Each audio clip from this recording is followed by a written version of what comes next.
ActionSA's Herman Mashaba has laid a wreath in honor of the 1960 Sharpeville massacre victims. There's a growing call for the police who were involved in the killing of the anti-apartheid protesters to be prosecuted. Some of the families are still hoping for answers as to what really happened to their loved ones, as they were not able to identify the bodies or bury them. Manqoba Mchunu is in Sharpeville with more on the story, and he joins us now. Good morning, Manqoba. Perhaps you can give us a summation of what has taken place since the early hours of this morning.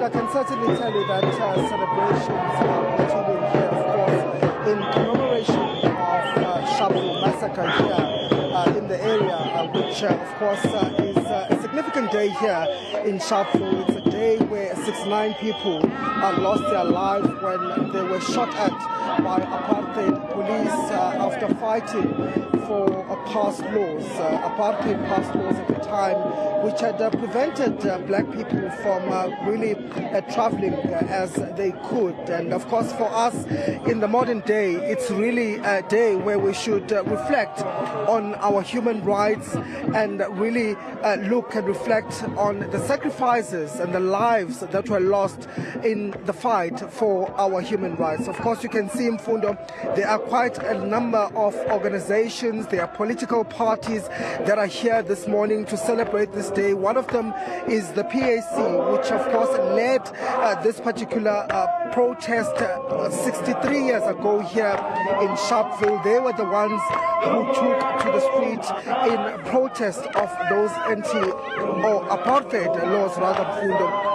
And of course they're here as well alongside other political parties, which include ActionSA as well as BOSA, which is one of the new parties here in South Africa, just all coming together as political parties to commemorate this day, and of course asking questions about whether or not South Africans still enjoy those crucial human rights 63 years later, and whether the sacrifices that were made were worth the while. Well, I'm going to be speaking to the Deputy President of BOSA.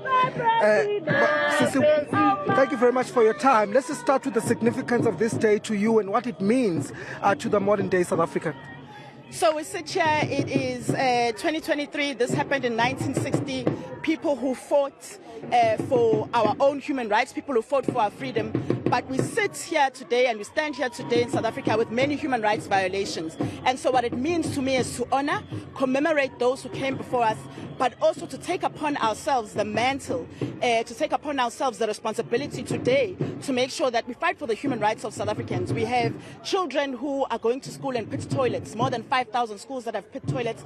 We have GBV in this country. We have a violation of our rights because our electricity we're going through an energy crisis. And so we are violated even in our own homes from the human rights that we have. And so there are many issues that we have to fight today, even in our country today. It's an indictment on the government of the day, but it's a responsibility for us and a mantle for us to take over and to take on to make sure that we fight for the human rights of South Africans today. Do you think, though, that South Africans appreciate the fights and the struggle and the lives that were lost, in 1960 here in Sharpeville, in the way that they carry themselves, in the way that, they celebrate and embrace their human rights? I think that there's a despondency.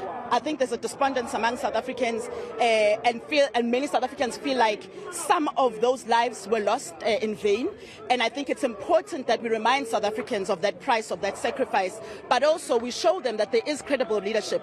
There's leadership that recognizes the dignity of humans. There's leadership that recognizes the importance of Ubuntu in leading and in turning around this country. And so there is a despondence, but there are leaders who are credible. And it's important that we show South Africans that those leaders are here and those leaders can turn this country around. Thank you very much for speaking to us. There was Noluntu Hlazo Webster, who is the Deputy President of BOSA, just again reiterating the importance of human rights, which is what this day is really all about, Mfundo. The sacrifices that were made, the lives that were lost in the fight for human rights here in the country. Of course, as you can see, there's still going to be quite a number of activities that are going to be taking place here. Just a short while ago, of course, we saw the wreath laying ceremony here where the families had gathered also to lay wreaths on behalf of the family members that they lost, but there were still many issues and unhappiness here as far as the families are concerned when they look at some of the issues, the promises that have been made by government, which they say have not been honored up until now. So we're still going to be speaking just to the families as well as some of the political parties that are here, just to get a sense really of what this day means and what should South Africans do to really celebrate their freedom and to appreciate the hard-earned democracy that we all enjoy. Today, we owe a great deal to those who lost their lives and even those who just took to the streets on that day in 1960. Thank you very much. That's our reporter Manqoba Mchunu, who's monitoring that particular event for us this morning.